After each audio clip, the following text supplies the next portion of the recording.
पश्चिम जारगाव सुपा हिसाबै बलखुसि सुपा गामि बे गामिनिनो जन्म मोननाय पबित्र ब्रह्म बे पबित्र ब्रह्मआ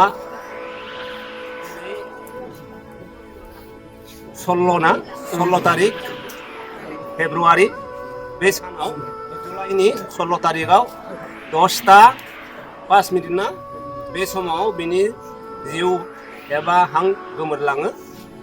दा बेखौनो लानानै जोङो दिनै पबित्र ब्रह्मआ सानसे समाव एबसुनिबो खामानि मावदोंमोन आरो गोबां अनुष्ठानाव लोब्बा दंमोन, जेरै मोनसे गरेश्वर सकआव बारदै सिख्ला गार्ल्स बर' मिडियाम स्कुल बेखौ गायसनदोंमोन सेक्रेटारि हिसाबै बे बाबाया।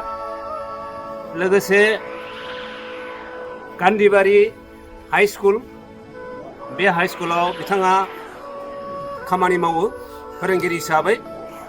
उनावहाय बिथाङा गाहाय फोरोंगिरिखौ मोनदों। बे गाहाय फोरोंगिरि हिसाबै थानायावनो उसुगा जानानै बेनि उसुग प्रथमाव जोङो सुगार होननानै हमनानै मोनदोंमोन। सुगारजों लोगोसे मेगननि प्रब्लेम फैबाय। मेगननि प्रब्लेमा जानानै बेबादिनो माबानानै सिकित्सा लादोंमोन। बे नेपालाव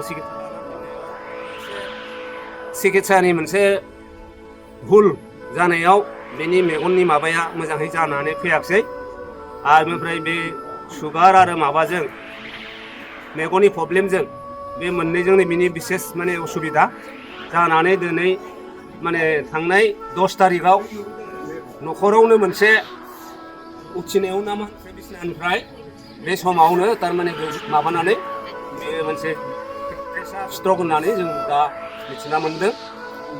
दा बे समावनो दिनै माने 16 जुलाइ बे सानाव बिथांनि हांआ गोमोरलाङो।